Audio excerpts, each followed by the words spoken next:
All right, let's let people find it real quick.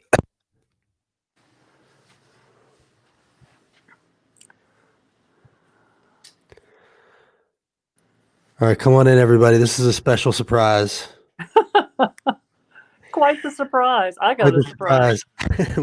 We're going to get a tour. This is what's happening right now. We're going to get a tour, a personal tour of Gloria Johnson's new closet that she was just assigned by Speaker Cameron Sexton. So first, we're going to see a real office in the legislature. Go ahead. Let's see it. Here's a real office. I'm coming through the hallway into this real office. Okay, this is a real office. This is where the assistant space is. Okay. Got a window. 2 windows. And whose office is this? This is John Mark Wendell's. It's next to mine. Okay, so this is John Mark. This is only the assistant space, and it's bigger than my current office. Okay. And then you walk into his office. Okay, is he in there? No. Oh. Oh, this is going to be amazing. Watch this. So the thing everybody take a mental picture of this, because then we're going to go see what Gloria Johnson was just assigned. This is one person's office right here, right? And this is, notice the nice chair rail. Is he the governor? The lovely paint job. Oh, yeah. It's got colors. Yeah, look at that. All right, let's go see your office now. Okay, now you want to go see my office. Okay. Yeah, let's show us the assistant's room one more time. Assistant's room. Lovely color. Lovely color. Backsplash, I think. Beautiful windows. You Maybe can not see a the Capitol. Lovely view of the Capitol. Yes, grass outside. All right. Yes, let's go see. Let's go down the hall to my office. Let's go see your office. All right.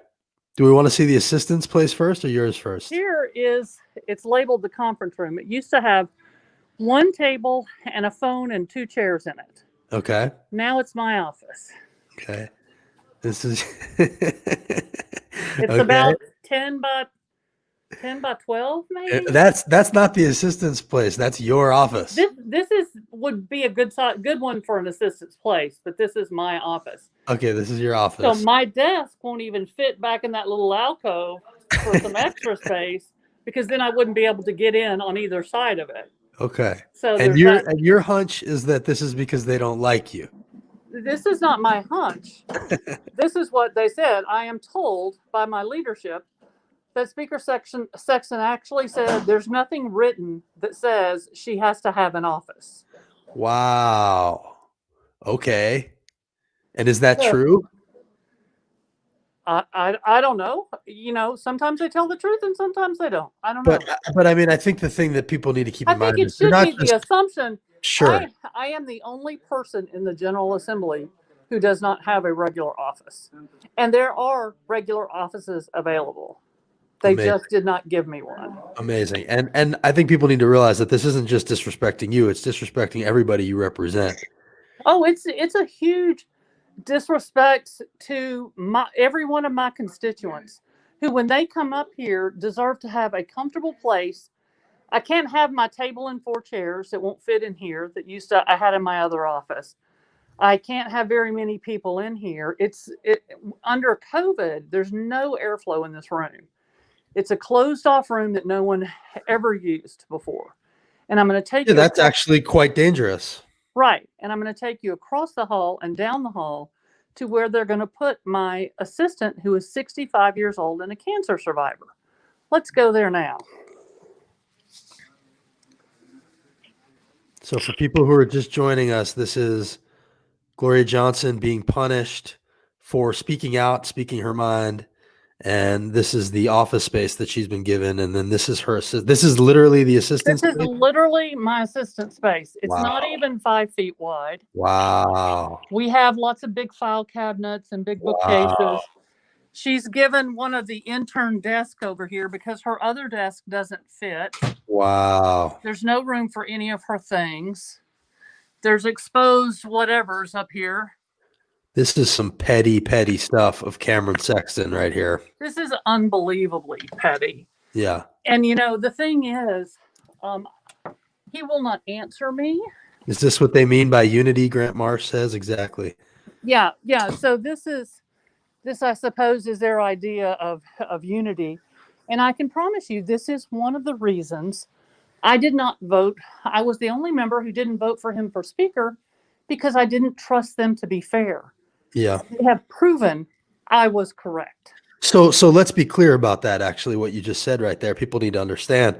You were the only one that didn't vote for Cameron Sexton for speaker, which a lot of people, I think, would expect from Democrats in general. I mean, certainly there are I can plenty of promise you, Cameron Sexton would not vote for Nancy Pelosi if he was exactly, in the US and House. and none of the Republican reps voted for Pelosi in the U.S. House. So, but you not voting for him for speaker means he has now put you in a closet and has put your assistant in even less than a closet.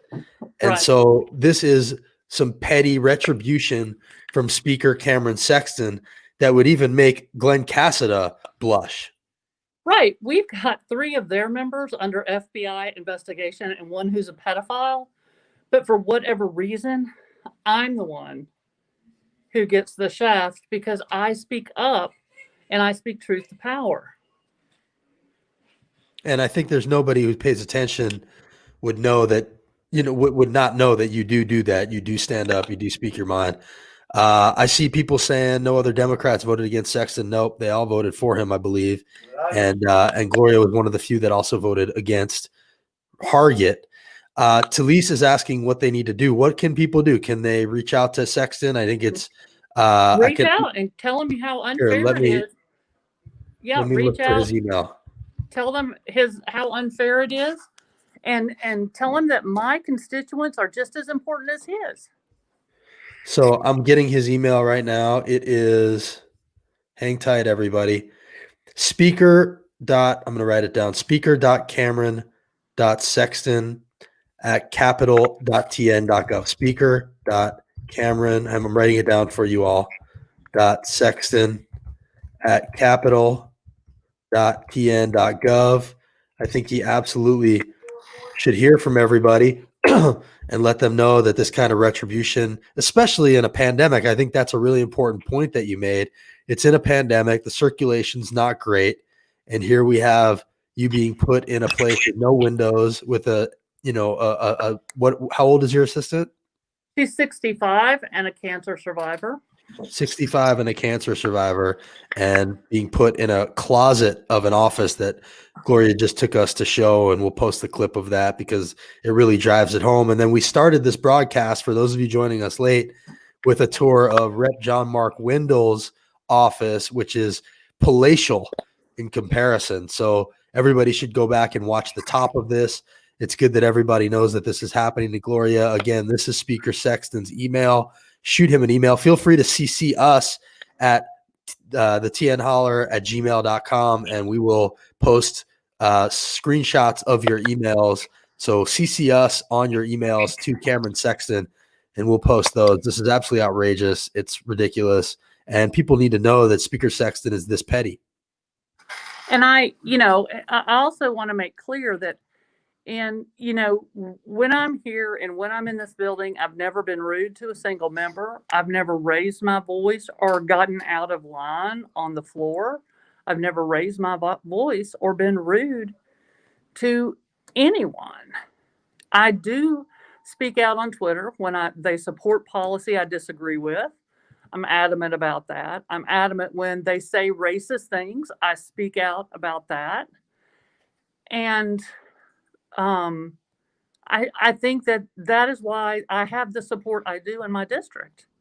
And they are disrespecting the people in my district who are just as important as any other district and deserve a place to come when they come up here.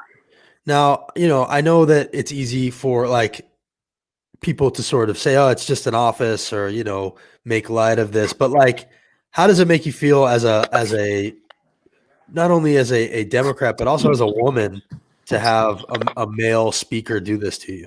Well, I mean, there's no question that they do not like strong women who speak out. Just what we saw last week. Last week, the House GOP caucus created an attack video on me during session. They've never done that to a member before, to my knowledge. And they did a professional attack video on me last week because I pointed out that one of their members told a lie about funding for the special session legislation. Well, hold on. Let's not call it that professional. That video was not that good. They tried to. I mean, no, I'm just saying. I got you. And then also, I would point out that what they said was that you should read the bill, and then we watched William Lambert stand up and make mistakes about his own bill the next day. So if anybody needs to read that bill, it's them. Yeah. And again, the bottom line is, and this is what Civil is saying, and I agree, the principle of this is, just being petty. Elections happen. People vote for who they want to vote for speaker. To be this petty about like not getting every single vote is just gross. And honestly, you did us a favor, because what you did was you made Cameron Sexton expose himself as a petty little man, which is what we're seeing here. Yeah. I mean, and I literally I didn't think that they would be this petty. People are asking what your leadership and your colleagues are saying. Well, that's the thing. That's when we need things like this fixed, we need our leadership to go. And so far, they were told that there's nothing written that says that they need to give me an office. That's amazing. So for those of you who are joining us late, Cameron Sexton said when asked about this, that there's nothing written that says that Representative Gloria Johnson even needs to have an office in the legislative building at Cordell Hall, which is absolutely ridiculous. Lacey Robinson's asking if it's a fire hazard. It seems like your assistant's office is pretty close to one. Yeah. But again, more importantly, I think the fact that I'm sitting in this room, there's no movement of air, none. And I think that, I'm going to bring in some experts on that and see what they say. Yeah, because you're going to have constituents come in there to talk to you, or lobbyists or people, and you don't know, who's being safe and, who isn't. You can't be safe in this office during COVID. Yeah. Not in this air and not with this small space. Right. Well, I think they're doing everything they can to force you to spend as little time there as possible, and that's absurd. Everybody should be upset about this. Again, before we let you go here, I just want to flash this one more time. Speaker Sexton's email is speaker.cameron.sexton@capitol.tn.gov. He should hear from everybody. And then Grant did us a solid earlier of posting his phone number, which is, if I can find it, 615-741-2343. People need to let Cameron Sexton know how petty this is. This is absolutely ridiculous. KKK Grand Wizard bust on display. Rep Gloria in a closet. Very well said, Mandy. Gloria, do you have anything else you want to say to people before we go here? Well, I had something and now I've forgotten it. Let me think, because it was important, like always, But what was it? Oh, again, it goes back to health concerns under COVID and people being in here, and my constituents are the important thing. And my constituents are getting the short end of the stick because they are being petty. And it's incredibly frustrating. I'm up here trying to fight for the things that my district cares about, that matter as much to them as the thing that Cameron Sexton speaks to in his district. And the idea that they are so terrified of a strong woman that they have done everything they can to shut my voice down. They can fix this or not, but it's not going to change my voice. I will continue to speak truth to power every day, all day. And I'm one of the people who is typically in my office till 10 p.m. every night that we're here. Almost every night I'm here till 10 o'clock. And this is just ridiculous. I think Jack Evans has a good suggestion. Move your desk into the hall and refuse to move until they give you a real office. Joanne says, get a mold check. We're definitely worried about you from a health perspective here. And so, we will be reaching out. We hope everybody else does also. Thank you, Megan, for saying this. And I definitely think people need to make their voices heard on this. And Gloria, let us know if anything changes or if we can be helpful. Thank you so much. Appreciate you doing the tour. Bye-bye.